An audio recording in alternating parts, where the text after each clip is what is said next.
안녕하세요. 반갑습니다. 쌤조학 조울입니다. 쌤조학은 21세기 우리의 건강과 질병을 어떻게 체계적으로 잘 관리할 것인지에 대하여 여러분과 함께 얘기를 나눠보고 싶습니다.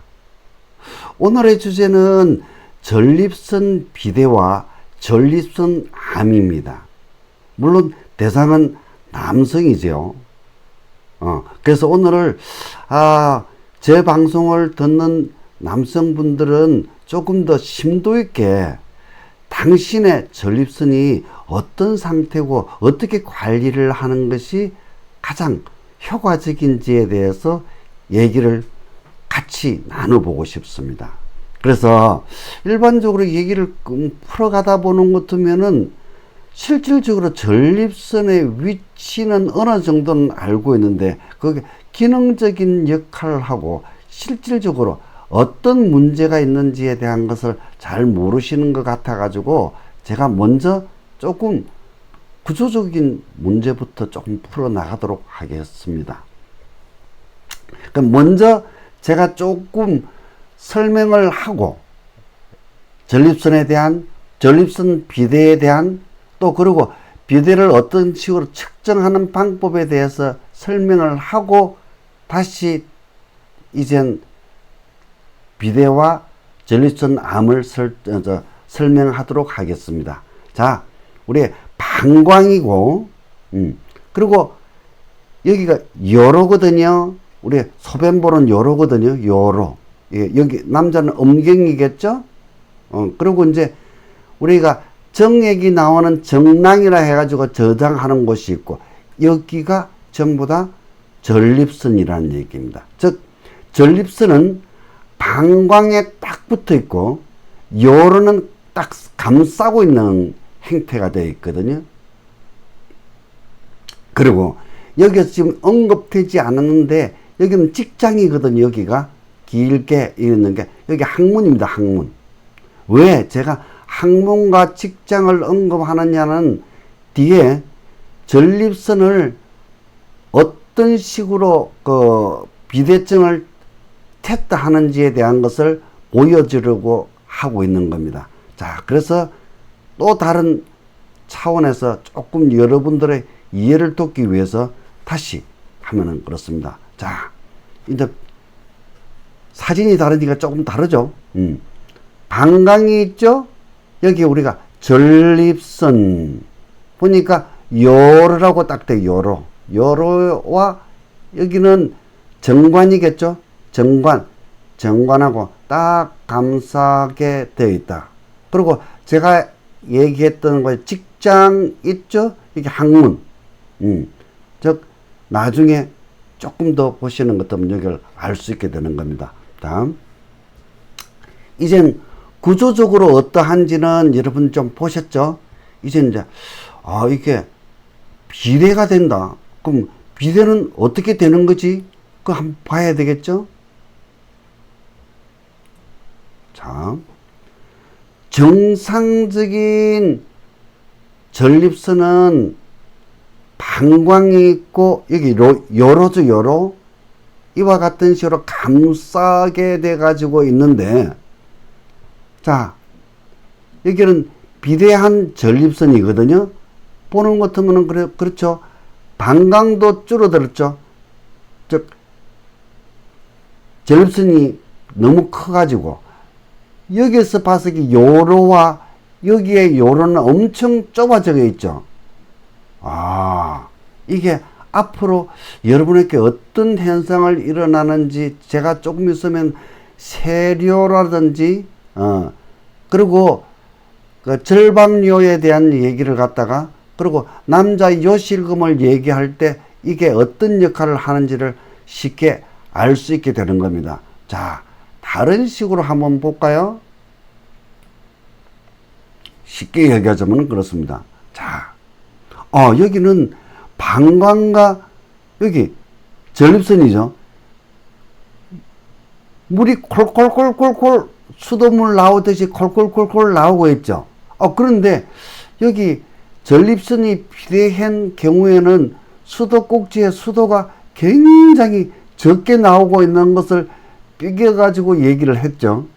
그리고 여기에 있는 소변은 거의 남아있지를 않는데 여기는 지금 많이 남아있죠. 이게 왜 세뇨라든지 절박뇨를 일으키는지에 대한 것을 너무 쉽게 비교 설명을 해줬기에 제가 조금 더 인용을 해서 여러분에게 좀 보여드리고 있는 거거든요. 자, 여기서 제가 또 하나 여러분에게 보여드리고 싶은 것은 이겁니다. 자, 아까 제가 직장의 학문 보여드렸죠? 의사가 이게 지금 전립선이거든요. 전립선이 얼마만큼 비대해졌는지는 항문으로 손을 넣어 가지고 촉감으로써 얼마만큼 비대해지는지를 체크하는 방법이거든요. 전통적으로 엄청나게 이 방법을 많이 사용을 해 왔었습니다. 그래서 이젠 다시 제가 조금 돌아가서 얘기를 풀어야 되겠죠?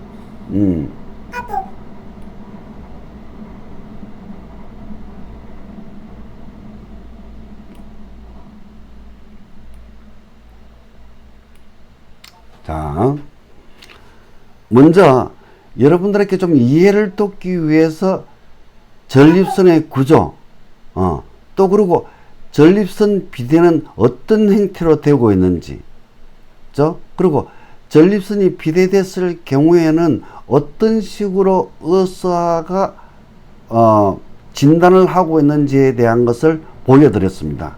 그래서 이젠 여러분 전립선 비대에 대해서부터 제가 얘기를 좀 드려야 되겠네요. 자, 전립선 비대 60대 이상이라면은 물론 저를 포함해 가지고 전립선 비대는 다 갖고 있습니다.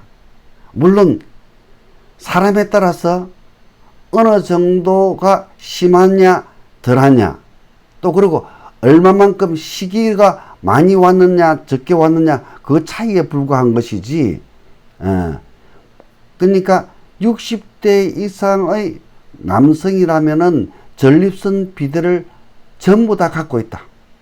그것이 가장 보편적인 겁니다. 그런데 오늘 제가 전립선 비대에 대해서 주제를 정한 가장 핵심적인 것은 40대, 50대도 전립선 비대가 많이 되고 있다는 것은 사실이거든요. 자, 40대, 50대에 전립선이 비대해지기 시작하는 것 같으면은 문제가 생기는 것이 크게 두 가지. 가정적인 문제와 사회적인 문제가 발생할 수 있거든요. 이제 가정적인 문제라는 것은 결국 이게 전립선 비대로 인해 가지고 발기에 문제가 생길 수밖에 없거든요. 발기력. 또 그리고 전립선 비대로 인해 가지고 아까 정자가 나오는 정액에 대한 사정할 문제가 생길 수밖에 없게 되는 거거든요. 그러므로 해서 남성으로서의 가장 큰 자존심이고 자부심이 문제가 될 수밖에 없거든요. 가정생활이라는 부부생활에 문제가 될 수밖에 없다는 얘기고, 또 그렇게 되는 것 같으면 자기 삶에 대한 본질을 정말 불만족스러울 수밖에 없겠죠. 그리고 제가 아까 얘기해 드렸던 것 중에 하나, 자, 비대면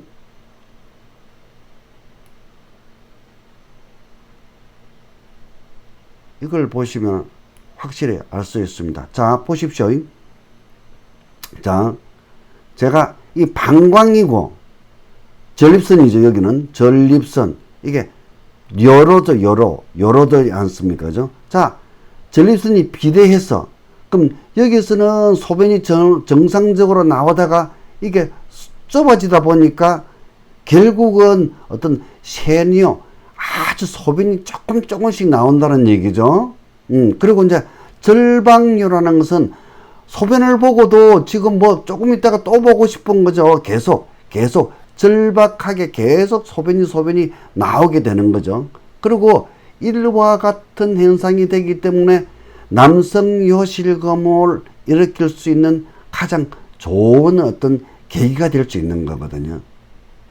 그렇기 때문에 저 입장에서는 이게 40대, 50대가 전립선 비대증이 오게 됐을 시에는 3회7에 대해서 엄청나게 문제가 될 수 있는 거죠. 이제 일반적으로 남자들이 남자 구실을 못한다는 얘기, 정말 남자로서 정말 듣기 싫은 소리 중에 하나죠. 저도 누가 그런 소리를 저한테는 안 하겠지만 그 얘기를 누가 한다면은 저는 그냥 뺑 돌았고 싶거든요. 왜? 남자가 남자 구실을 못한다는 얘기는 일반적으로 성적 능력이 없거나, 그러면은 가장 멸시하는, 무시하는 행위로서 우리는 쉽게 얘기를 할 때 남자 구실을 못한다는 얘기를 전제 조건으로 얘기하지 않습니까? 그건 참 문제가 심각하다, 그죠? 그래서 그 부분은 어느 정도 좀 피해야 되겠다는 얘기죠. 그래서 일반적으로 제가 40대, 50대 분들이 혹여나 전립선 비대증으로 와가지고 수술을 생각을 하고 계신다면은 제 입장에서 제가 들은 바대로 얘기를 하는 것 같으면은 그렇습니다. 물론 수술을 했다고 하는 것 같으면은 지금 여기에 있는 요로가 어느 정도는 뻥 뚫렸으니까 이와 같은 식으로 소변을 보시는 데는 아무 불편이 없겠죠. 그러니까 소변을 못 보셔가지고 불편한 정도는 엄청나게 좋아졌겠죠. 근데 그 외의 관점에서 얘기하는 겁니다. 그 외의 관점에서. 자, 일단은 그 외의 관점이라는 것은 제가 얘기했던 남자 구실과 관련된 쪽이거든요. 왜? 사정장애가 온다는 겁니다. 사정을 하는데 사정에 대한 장애가 온다는 얘기입니다. 그리고 여러분, 두 번째는 역사정이거든요. 아니, 사정을 했는데 역사정은 뭐지? 제가 지금 여러분에게 답은 드릴 수 있습니다만은 사전 찾아보십시오. 즉 정부의 구글이나 네이버나 다음을 통해서 역사정이 뭔지를 한번 보십시오. 정말 심각한 겁니다. 사정이 안 된다는 얘기죠. 나는 사정을 했는데 그게 체외로 배출되지 아니하는 것. 남자로서 그 상상이 됩니까? 한번 역사정에 대해서 공부를 해 보십시오. 세 번째는 발기부전이거든요. 뭐 어느 정도 발기부전은 여러분들도 예측을 하겠죠. 그리고 네 번째까지만 얘기할게요. 남성 요실금입니다. 이 정도면은 과연 이와 같은 비대증을 수술을 해야 되는지 말아야 되는지 정말 심각하게 고민을 해볼 수밖에 없겠죠. 왜?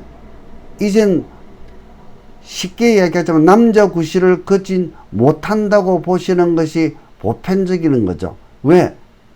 다들 수술은 안 해줬으면 좋겠다고 저한테 많은 분들이 얘기를 하거든요. 왜? 교수님이 좀 강의를 할 때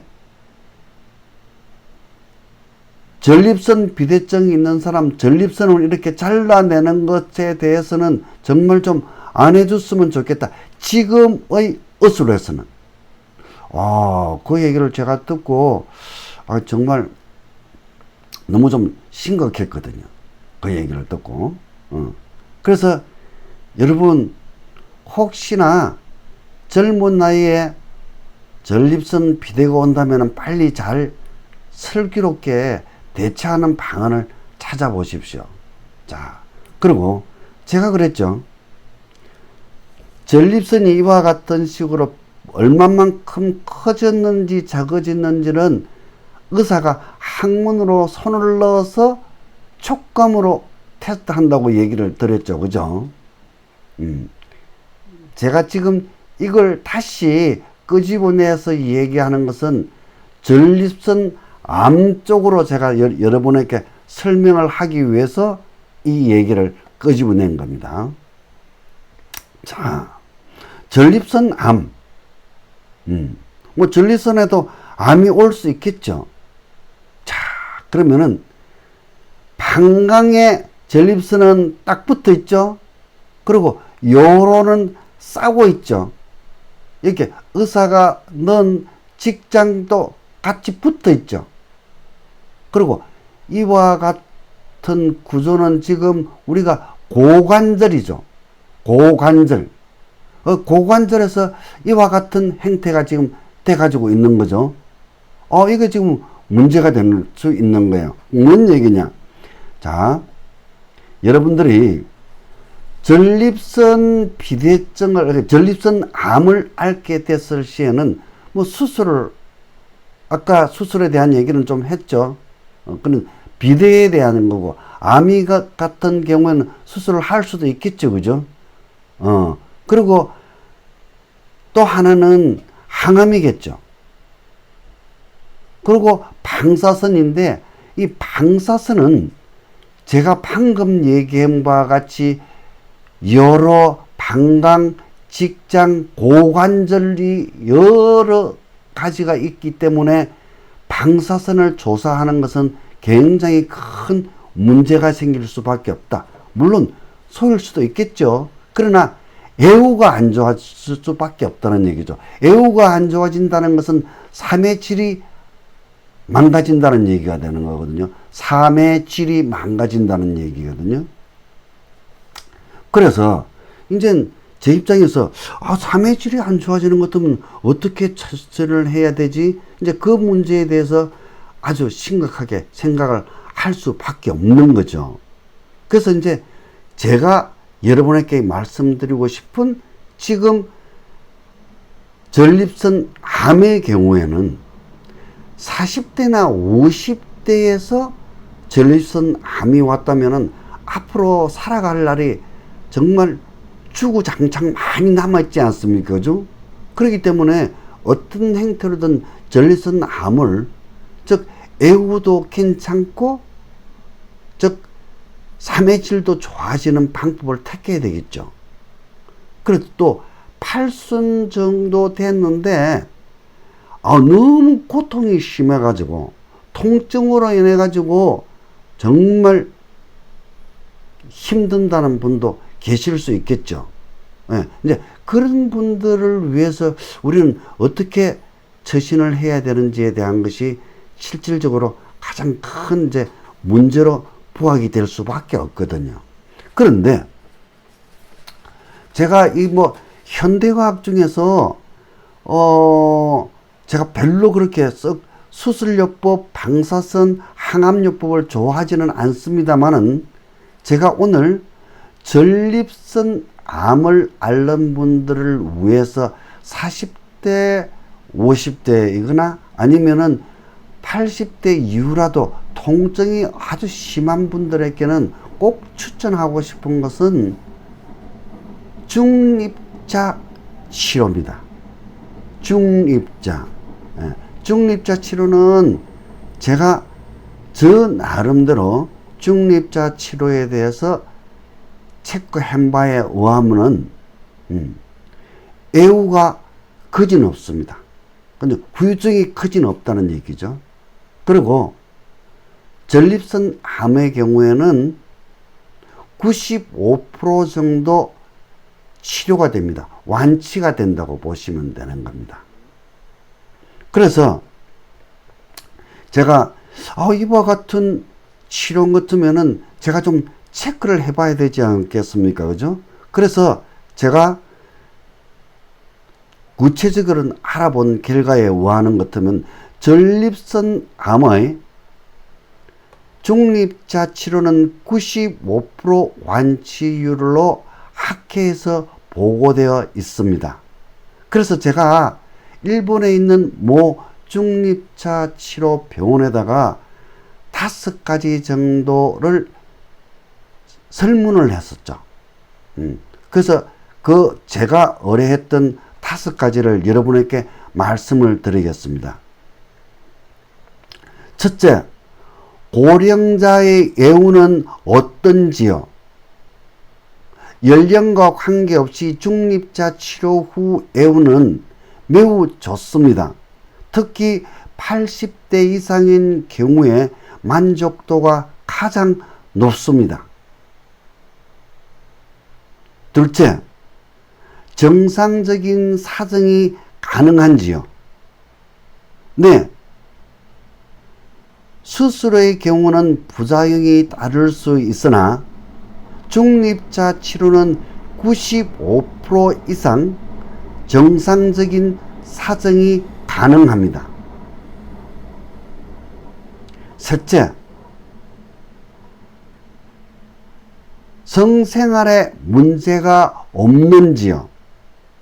중립차 치료는 평소와 같이 정상적인 성생활이 가능합니다. 제가 저 나름대로 어떤 것을 어떻게 물어봐야 되는지를 생각을 하다 보니까 계속 물어보고 있습니다. 그래서 4번째, 5번째는 여러분들이 굉장히 관심이 있을 것으로 생각합니다. 넷째, 발기력과 지속력은 어떤 증상이나 예후가 있는지요? 치료 전과 후를 비교해 아직까지 문제가 없는 것으로 보고되고 있습니다. 역시 또 일본 의사는 일본 의사들 나름대로 좀 체계적으로 뭐를 어떻게 알고 싶은지에 평가를 하고 얘기를 해주고 있는 겁니다. 5째, 치료 후 자기 만족도와 추천율은요. 즉 다른 사람을 추천을 해줬냐 안 해줬냐는 얘기죠. 추천율은요. 일본과 독일의 경우는 중립차 치료를 받은 분의 97% 이상이 추천을 받고 있습니다. 제가 이제 이 정도를 듣고 보니까 저 스스로가 이젠 왜 이와 같은 것을 적용을 하고 있는지를 쉽게 이해가 되더라는 거죠. 제가 좀 조금 조정을 할게요. 자, 지금 제 사진이 영상이 안 나오네요. 저 사진이 안 나오네. 사진 안 나와도 괜찮죠?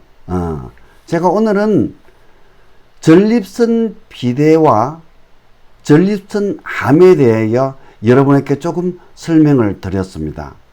오늘은 지금 잘 촬영을 했는데 카메라에 문제가 생겨가지고 오늘은 이 정도로 마치도록 하겠습니다. 오늘 저 방송이 여러분에게 유익했으면 참 좋겠습니다.